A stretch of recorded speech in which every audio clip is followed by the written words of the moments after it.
¿Qué tal? Muy buenos días a todos. Les doy la bienvenida a esta plática que la Academia de Capacitación Fiscal está teniendo. La plática que hoy tendremos será efectos fiscales, legales y laborales del COVID que nos trae vuelto loco a todos.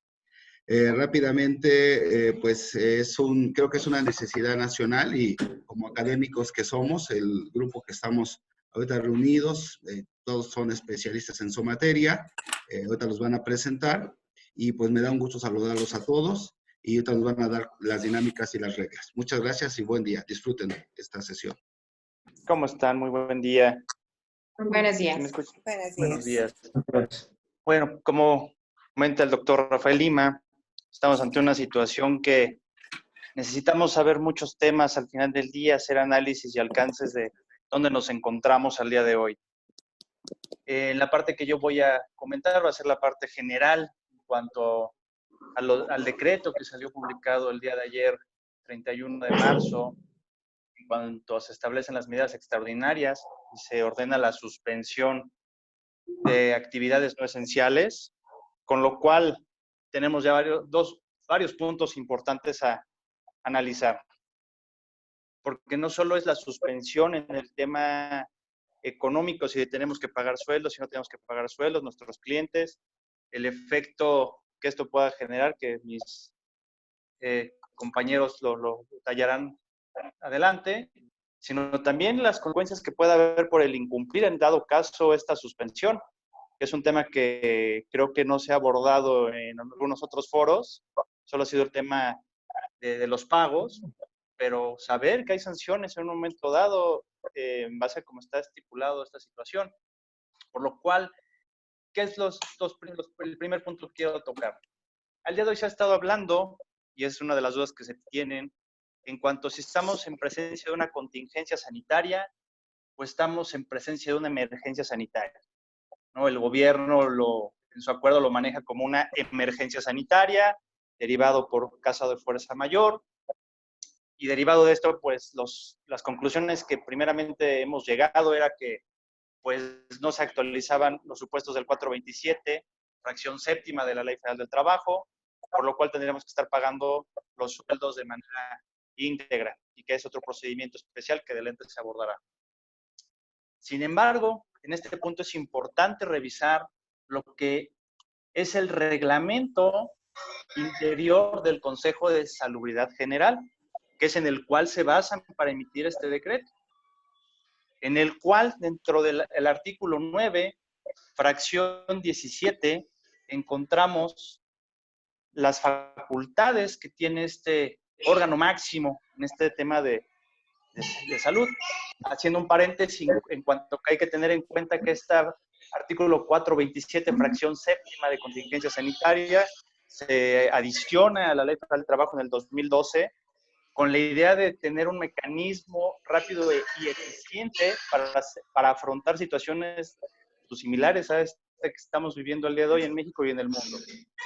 De lo cual, si empezamos a revisar este artículo 9, fracción 17ª, señala, las facultades que tendrá el Consejo de Salubridad será aprobar y publicar en el Diario Oficial de la Federación la declaratoria en los casos de enfermedades graves que sean causa de emergencia o atenten contra la seguridad nacional por iniciativa propia o a solicitud por escrito de instituciones nacionales especializadas en la enfermedad que sean acreditadas por el Consejo, en la que se justifique la necesidad de atención prioritaria.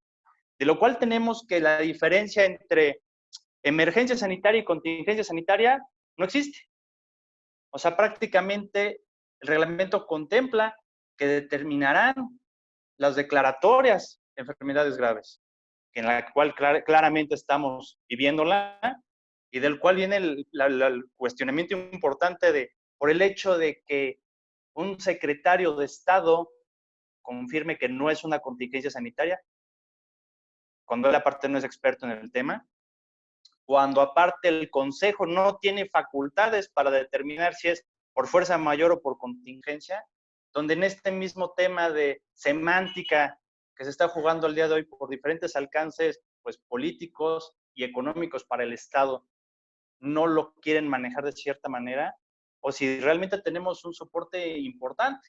Recordar que el secretario de Relaciones Exteriores, que de hecho no es autoridad en estos temas, señala que todo lo que quieran litigar lo van a perder, pues también nos da a pensar que entonces no hay una división de poderes. Es un tema que al final del día tendrán que resolver los propios tribunales en base a los que consideremos que estamos en una situación diversa. Por otro lado, tenemos el efecto de cuáles son las actividades prioritarias que señalan que deben de seguir trabajando, pero tenemos dos situaciones interesantes.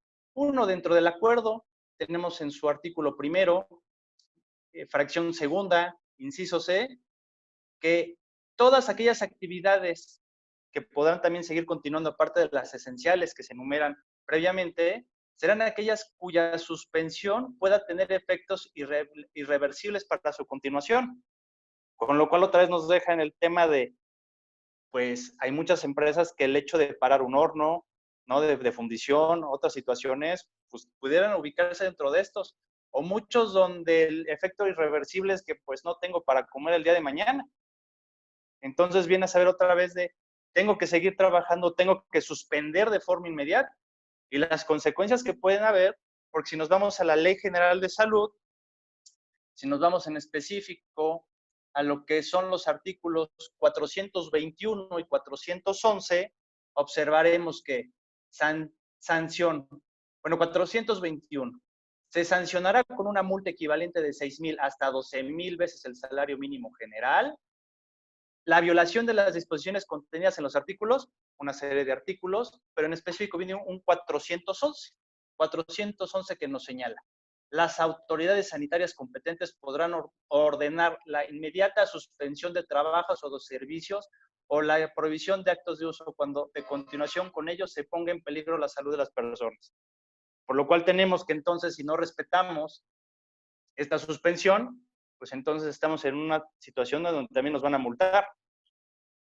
Pero estamos otra vez en un tema de situaciones que tenemos que cumplir y hasta dónde tenemos que cumplir, y en donde otro relacionado con esto mismo. La idea del gobierno es que nos quedemos en casa, que no trabajemos, pero al final del día no hay suspensión en temas de declaraciones, donde muchos temas, muchos empresarios necesitan sentar con el contador o por teléfono y hay cosas que hay que aclarar, donde esto puede ser un tema interesante, y en donde vámonos a un tema más complejo.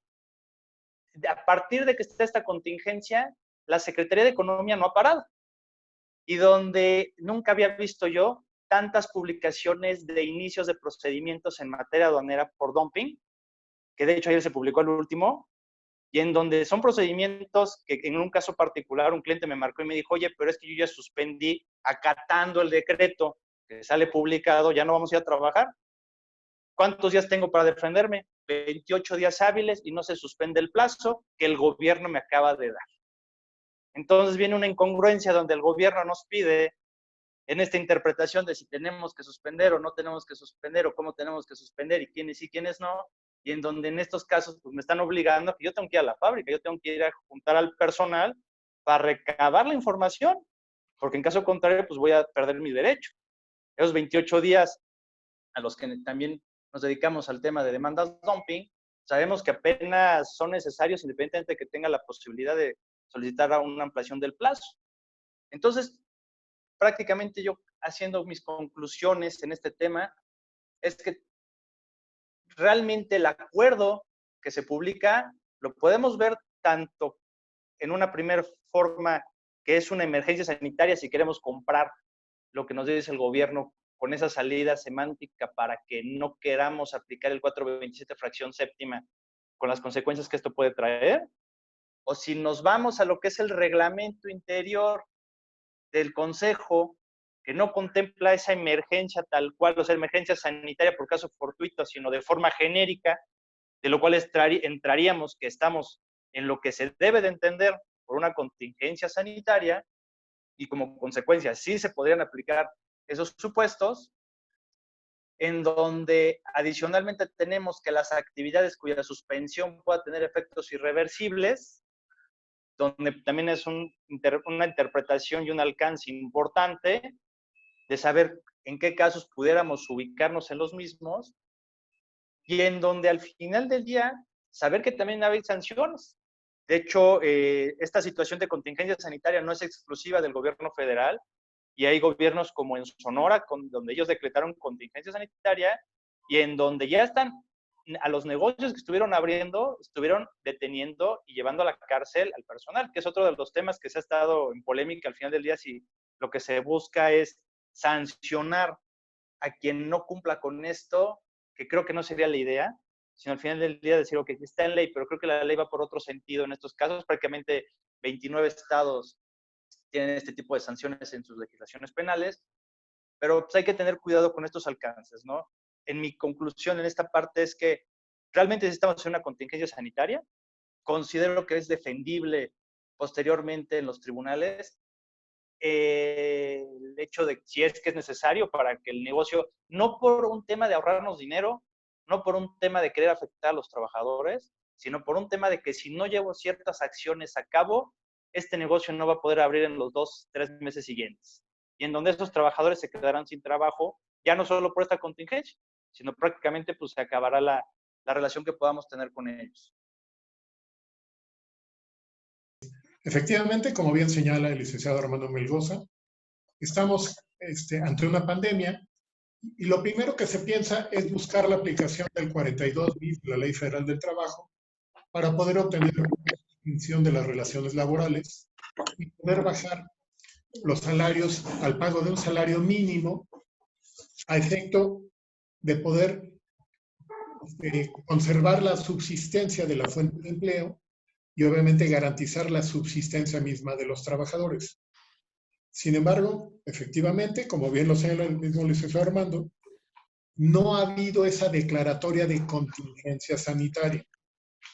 Se le declara como emergencia sanitaria justamente para evitar que los patrones acudan a esa posibilidad. Y el hecho de que el licenciado Marcelo Ebrard haya mencionado esa amenaza tan abierta, pues nada más nos deja ver cuál es el lineamiento político que va a haber para los que pretendan abocarse a esa posibilidad. Por eso yo lo veo difícil. Sin embargo, también tenemos que recordar que las relaciones laborales pueden ser de competencia federal o de competencia local.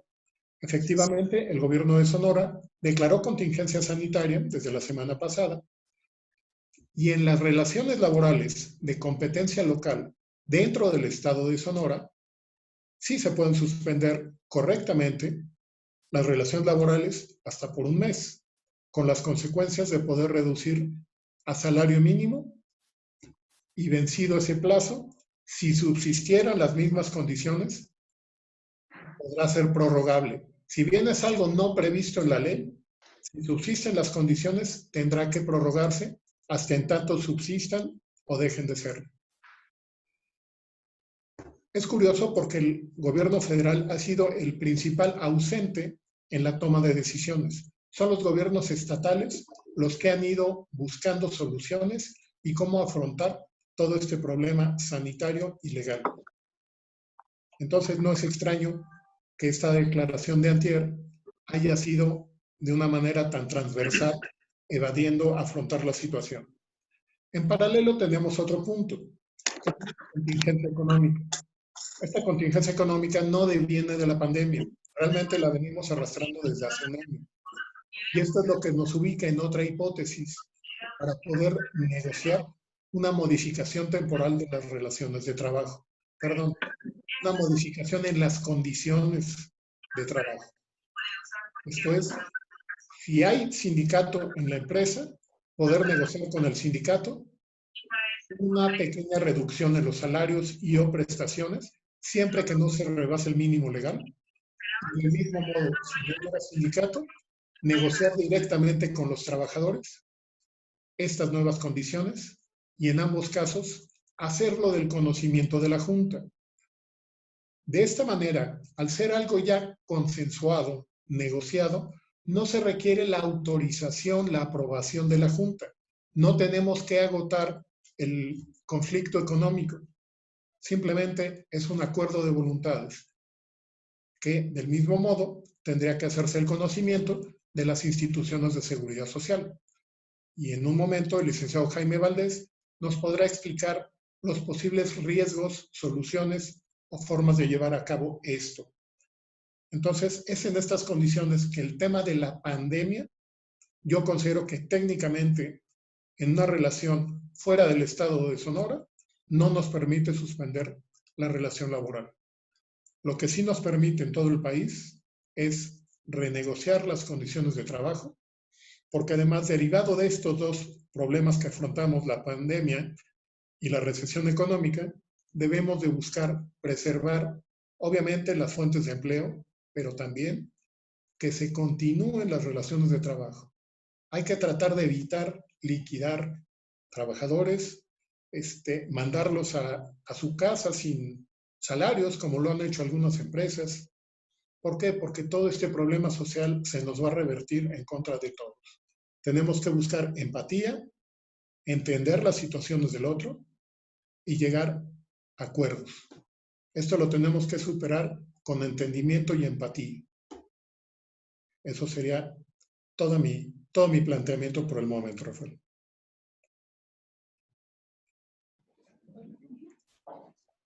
Gracias, Francisco. Ok, perdón, aquí un cambio técnico nada más.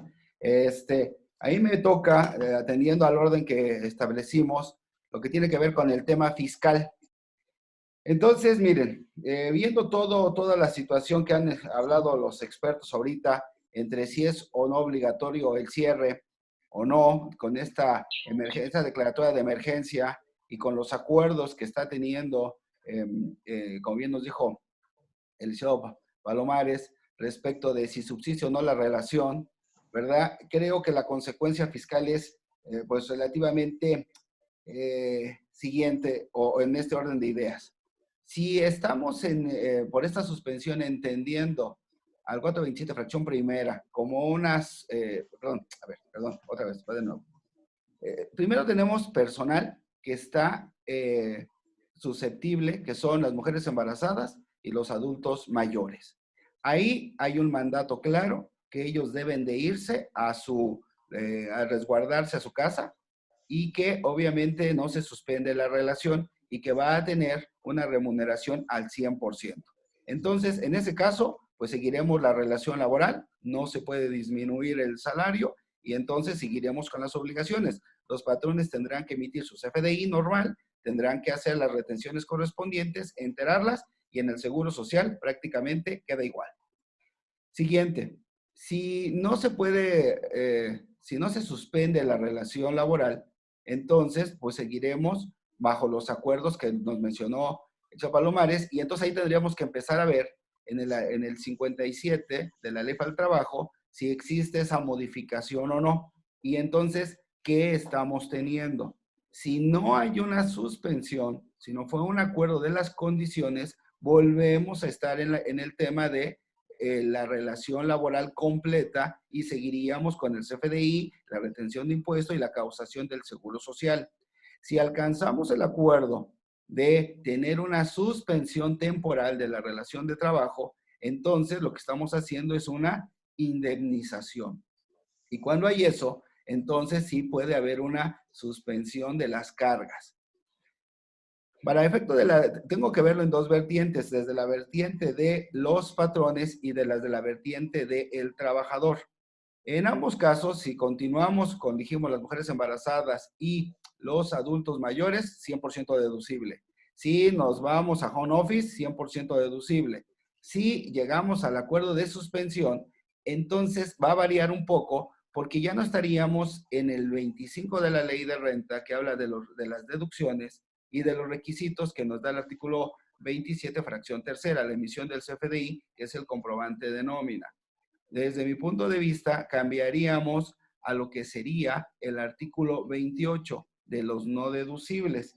Y ahí nos tendríamos que ir a la parte concerniente a la fracción, de un minutito, a la fracción 6, que nos habla de el pago, de que no serán deducibles los pagos por indemnizaciones, sanciones, salvo cuando la ley obliga a ellos. Entonces, si ya hay este acuerdo de la suspensión, Entonces, para mí estaríamos en ese supuesto. Y deberíamos de tener, como está suspendida la relación, tener un CFDI especial. Un CFDI que me va a decir justamente esta situación. No es un salario porque la relación de trabajo está suspendida en el plazo que acuerden. Entonces, lo que estoy pagando es una indemnización que es deducible porque llegamos a un acuerdo, pero ya no es salario. Vuelvo a insistir, o sea, depende mucho, esta mezcla va a ser, como lo dijeron, si llegamos a un acuerdo en el cual hay un paro técnico, es decir, un día sí, un día no, o si se suspendió. Claro, obviamente, esperemos que para el 5 de abril, si es que se diera la contingencia sanitaria, bueno, ahí no hay duda, ahí es una indemnización con un equivalente a salario mínimo. Entonces, para efecto del Seguro Social, en esta parte fiscal, si hay una suspensión, pues en automático, pues ahí lo platicamos con Jaime, tendríamos que ver el tema de presentar avisos, ¿verdad? Lo que decíamos, si tú tienes un CFDI o estás dado de alta en el pago del SUA por un mes y vienes un paro técnico, entonces obviamente tendrás que manejar ausentismos para efecto de poder tener el no pago de la seguridad social, ¿verdad? Y hay que tener mucho cuidado porque acuérdense que las reducciones de salario, pues de entrada son acuerdos no válidos, es decir, para el Seguro Social te dice claramente la ley del seguro que no puedes tener percepciones menores, ¿verdad? Ahí tenemos lo que sería el artículo, permítanme un segundo, con esto del cambio de tecnología de momento, ¿verdad? Se nos modificó aquí. El artículo, un segundo. Es que aquí en mi PowerPoint no me aparece. Bueno, hay un artículo en la ley del seguro que establece que no puedo modificar las relaciones establecidas por la ley del trabajo. Entonces, es una de las cuestiones que tenemos que manejar bastante bien. Ahora, aprovechando los minutos que tengo, nada más también se ha hablado mucho del tema del no pago del impuesto es decir, la suspensión de los pagos de impuesto. Ahí nada más les quiero referir que el Código Fiscal de la Federación establece el pago diferido. Entonces, yo puedo a mejor presentar la declaración con pago y allegarme o apegarme al diferimiento del pago. Eso sí se puede hacer. No es que tenga una fórmula mágica o que te diga no vas a pagar. No, sino que yo tengo que hacer una solicitud dando las causales de por qué quiero el diferimiento y posiblemente si lo pueda tener. Ahí sí tendremos que estar muy a la expectativa de lo que diga el gobierno federal, ¿verdad? Esperemos que sea congruente. No hemos visto que no es así. Realmente hemos visto una negativa del presidente, del gobierno, de Marcelo Ebrard, que prácticamente, como dicen, nos acusó de que va a haber sanciones, nos quiere regañar, porque el posicionamiento es no se vayan a salario mínimo y que los patrones absorban el costo político, social, económico de toda esta pandemia. Entonces, pues esperemos que haya más congruencia. De mi parte sería todo y cedo la palabra al licenciado Valdés. Gracias, Paco. ¿Qué tal? ¿Cómo les va? Buenos días y gracias por estar con nosotros. Me toca, como siempre, la cereza del pastel, que es la seguridad social, porque definitivamente pues, tenemos que ver las circunstancias en las que podemos manejar el pago al seguro social. Yo, en mi particular punto de vista, y ustedes ya lo escucharon, pues hay dos corrientes. Hay quien dice que sí hay contingencia sanitaria. En mi opinión no existe. Hay una emergencia y la autoridad lo ha venido manejando desde este punto de vista conceptual justamente porque no tenemos la declaratoria completa.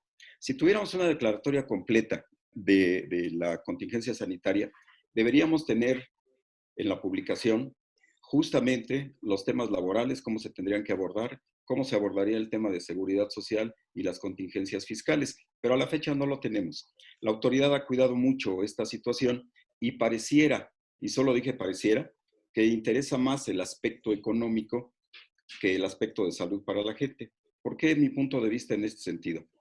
Nos hemos dado cuenta que el SAT, a través de un publicado que tuvo ya para todos nosotros, nos dijo que no hay prórroga para presentar las declaraciones anuales, tanto de personas físicas como de personas morales. Es decir, tiene que sonar la registradora en el SAT. Como consecuencia, el Infonavit se ha pronunciado solamente en el marco de la seguridad social. diciendo que va a apoyar a los trabajadores que queden sin empleo para que tengan un espacio y no amortizar el crédito que tienen con él. El Seguro Social, pues únicamente nos dio de conocimiento la famosa expedición de las incapacidades virtuales para aquellos trabajadores que crean tener o tengan los síntomas del coronavirus y que pueden hacerlo a través de bajar un formulario, presentarlo vía internet a la clínica de adscripción, lo valora el médico y ya se están emitiendo. De hecho, ya algún cliente me hizo llegar el día de hoy la primera incapacidad virtual que les haríamos llegar. Aquí tenemos un formato de una incapacidad virtual en el que el Seguro Social está manejándolo desde luego como enfermedad general y su diagnóstico es sospechoso COVID-19. Les da al trabajador las indicaciones y les manda un kit a su casa, que sería cubrebocas, el famoso gel antibacterial y bueno, el riesgo inherente de estar en casa para tal vez contagiar a demás gente. Pero no tenemos en realidad una contingencia que nos permita abordar la parte laboral y como consecuencia la parte de la seguridad social. ¿Qué pasa hoy? Ya lo explicaba el licenciado Francisco Palomares. ¿Qué ocurriría si hubiera modificación a las condiciones de trabajo? ¿Cómo se las vamos a hacer de conocimiento al Seguro Social? Recuerden ustedes que para efectos de IMSS, nosotros nacemos laboralmente. La obligación de pago que tenemos con Seguro Social tiene un origen laboral. Si nosotros no hacemos la acción laboral, no podemos modificar situaciones con Seguro Social. Entonces, hasta hoy estamos obligados a pagar las cuotas en tal naturaleza. Y regreso al punto de por qué considero que esto tiene un alcance más económico que de salud. Imaginen ustedes que verdaderamente se diera la publicación de la contingencia y que todos los trabajadores tuvieran que ir a su casa por un salario mínimo al mes. Esto implicaría, según los números del Seguro Social, últimos del día de ayer que pude obtener su página, que tiene un promedio de 21 millones de trabajadores afiliados. ¿Pueden imaginar la baja en la cotización de a salario mínimo por 21 millones de trabajadores? ¿Pueden imaginar que el salario mínimo, que no es sujeto de impuesto de la renta, entonces no generará el ingreso que está buscando la Secretaría de Hacienda? Entonces creo que estas cosas se están viendo desde una óptica diversa por parte de la autoridad y que no hay congruencia en lo que nos ha venido diciendo. Al contrario, confunde mucho para poder tomar decisiones en este sentido. Mi recomendación en este caso para Seguro Social es no mover absolutamente nada hasta no tener una acción de carácter laboral. Si laboralmente se mueven condiciones de trabajo, vamos a la baja, 3, 5 días, qué sé yo, paro de actividades, etcétera. Habría que analizar en particular cada caso específico para saber cómo vamos a hacer movimientos de salario con el Seguro Social, si los presentamos, no los presentamos, cómo vamos a cotizar, en fin, todo esto tiene que repercutir necesariamente en la seguridad social, pero es derivado de la actuación que primero tenemos que hacer en la parte laboral. Si no nos movemos laboralmente, tendremos que seguir cotizando con el Seguro Social en la forma tradicional y como lo hemos venido haciendo. El instituto tampoco ha pronunciado algún dato como para que los patrones pudieran exentarse del pago de alguna mensualidad, un bimestre. No, tenemos que seguir pagando la seguridad social y por lo tanto, mientras no se dé en realidad la publicación de contingencia sanitaria con todos los pormenores laborales, fiscales, de seguridad social, esto tiene que seguir adelante en la forma que lo hemos venido manejando. En algunos otros foros ya habíamos comentado que de no modificarse la política fiscal que hoy se tiene, entonces la seguridad social no va a tener ningún avance. Y pongo ejemplos. Aquí me podrá corregir, Rafa, por favor. Cuando los patrones teníamos la posibilidad de dar prestaciones de previsión social a nuestros trabajadores y que eran deducibles al 100%, algunos lograron una prestación increíble que era justamente una pensión que pagaba el patrón. Pero ahora que solamente tenemos una deducibilidad al 53%, se vuelve impagable. Y esto ha hecho que muchos patrones ya no otorguen prestaciones. Es un contrasentido el ver en la parte de seguridad social por qué si la autoridad no ayuda, no le brinda beneficios al trabajador, ¿por qué impide que lo haga el patrón? Esto es un contrasentido. Sin embargo, bueno, esta actual administración lo que quiere, insisto, y perdón por el comentario, pero es que suene la registradora en todos sentidos, porque en lugar de frenar los proyectos hoy que ya todos conocemos, el famoso trenecito, el aeropuerto y demás, bueno, pues deberían frenarse en vías de la seguridad social, porque todos los países en el mundo que están sufriendo este problema le están inyectando cantidades impresionantes de dinero para salir adelante, menos nosotros, menos México. Aquí todo se le está cargando al patrón. Esto es algo que va a derivar en problemas mucho más graves de los que estamos viendo en este momento. Y bueno, no podemos mover una coma con el Seguro Social si no hay modificaciones previas en la materia laboral. Quedo a sus órdenes. Muchas gracias. Bueno, pues muchas gracias a nuestros 4 expertos. Ahorita vamos a dar inicio a la sesión de preguntas y respuestas. Como les comentaba yo en el chat, si tienen más preguntas, por favor, háganlas con su correo y efectivamente les haremos llegar un compilado de la información que se dio aquí en la conferencia. Así es que también si nos regalan sus correos, terminando les hacemos llegar la información. Vamos a comenzar con la primera pregunta para el licenciado Francisco Palomares. En caso de empresas con actividades no esenciales, ¿se puede descansar al personal con 50% de salario para no despedirlos?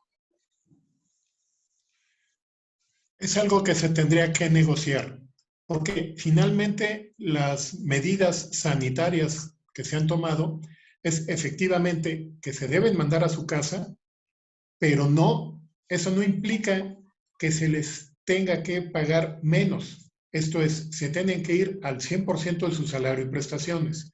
Se está dando la situación, finalmente México siempre se ha distinguido, porque México tiene empresas pobres, empresarios ricos, y es un país pobre con políticos millonarios. Entonces, afrontar estas situaciones no es fácil. Eventualmente, si la empresa no puede seguir pagando salarios al 100%, tendrá que negociarlo en la forma que lo proponía yo hace rato. Pero no puede ser de manera unilateral. Si el patrón lo hace de manera unilateral, se va a ubicar en la hipótesis de que el trabajador le pueda demandar la rescisión de la relación de trabajo por causas imputables al patrón. Ok, también para usted la siguiente pregunta. En caso de que un trabajador, conociendo su propia condición vulnerable, no quiera abandonar su fuente de trabajo, ¿puede quedarse manifestado por escrito su decisión? Ok, si entiendo claramente la pregunta, es que fuera un trabajador vulnerable, de esos que necesariamente tendrían que estar descansando en casa. Bueno, descansando es un decir, pero vaya, no podrían estar acudiendo a la fuente de trabajo. Y si ese trabajador está necio, valga la expresión, en seguir yendo, pues no se le puede permitir el acceso. Y claro que tiene derecho a manifestarse, pero insisto, se le debe seguir pagando salario y prestaciones y respetándole todos sus derechos. No se suspende ni se termina la relación de trabajo. Ok, ahora para el doctor Lima, los pagos de nómina que vamos a hacer a mayores de 60, embarazadas, madres en lactancia y otras enfermedades, ¿debemos registrarlo en nómina en un concepto diferenciado como permiso con goce de sueldo o con qué nombre? Gracias. No se tendría que modificar. Realmente no hay condición. Ellos siguen teniendo su salario.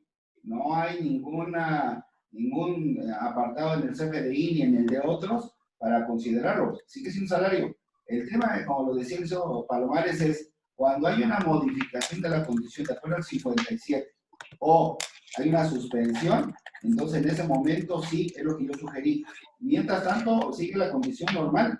Lo que está sucediendo es que no se presenta al centro de trabajo, pero su CFDI es normal, el pago de la seguridad social es normal. Cuando llegamos a los supuestos de suspensión temporal, es donde yo digo que se hace un alto en el camino y donde se aparece el concepto de indemnización, que perfectamente está establecido en el anexo 20 y que obviamente a partir de ese momento sí se debe de manifestar. Y lo que decía es que en el otro CFDI, en el que a lo mejor no me alcanza a terminar la quincena, son ausentismos. No sé, Jaime, si ahí quieras abundar, ¿tengas algún comentario adicional? Sí, desde luego. Aquí el tema es conceptual. Si nosotros reportamos una indemnización que no es salario, comenzamos con problemas con el Seguro Social. Para él va a ser un ingreso y lo vas a tener que reportar con la cuota correspondiente. Pero conceptualmente, lo que estás pagando no es salario como tal. Por eso es que la ley lo define de la manera que tú lo comentas, y en mi concepto tampoco sería susceptible de ser considerado como base de cotización. Sin embargo, otra vez, como todo esto tiene que moverse desde el punto de vista laboral para llegar a la parte de seguridad social, dependiendo del apoyo que nos dé la documentación laboral, es como nosotros tendremos que actuar con el Seguro Social. Y recordar nada más que solamente podemos tener en ausentismo hasta 7 días por periodo, en cuyo caso se pagaría nada más enfermedad y maternidad para no desproteger en la seguridad social misma al trabajador y su familia. Ok. Para el licenciado Armando Melgoza, ¿qué hacer si un municipio empieza a despedir a sus trabajadores sin pago alguno bajo pretexto que no hay dinero cuando esos sueldos ya estaban presupuestados? Pues de hecho creo que sería ahora sí que un contrasentido, porque pues de hecho el gobierno es el que ha señalado que no debemos de correr a nadie como lo han comentado. Aquí entran otras disposiciones, no solo la Ley Federal del Trabajo, pues bueno, tendrán que actuar legalmente, obviamente, también en contra de esta situación, cada uno de los funcionarios, para reclamar sus derechos. Ok. La siguiente pregunta para el doctor Lima. En caso de la indemnización, ¿se debería generar un recibo de nómina timbrado por el pago de los 30 días? Sí, yo creo que sí lo tenemos que hacer, porque obviamente, como dijimos, se suspendió la relación y entonces estoy teniendo un ingreso. Hace ratito no, por el tema de tiempos y cambio aquí de equipo, no pude darles el fundamento de la ley del Seguro Social. Les decía que si cambiaban las condiciones, hay un artículo 23 de la ley del Seguro Social que establece claramente si das prestaciones por encima de la ley, las de ley o por debajo de la ley. Yo les pido, por favor, porque es un artículo que casi no hemos mencionado. Hemos mucho ido por la suspensión, por el 427, por el 429, pero no hemos visto el 23 de la ley del seguro. Entonces, y para el trabajador, recuerden que esta indemnización sería un ingreso exento. Ahora, es decir, si yo estoy en la suspensión temporal, para mí es un ingreso exento del artículo 93. Si sale la declaratoria del 29 constitucional, para mí es un no objeto. Y de todas maneras tendríamos que tener un CFDI, que es el tema de control. No sé, ahí Jaime, Francisco, Armando, si quieran abundar en este tema.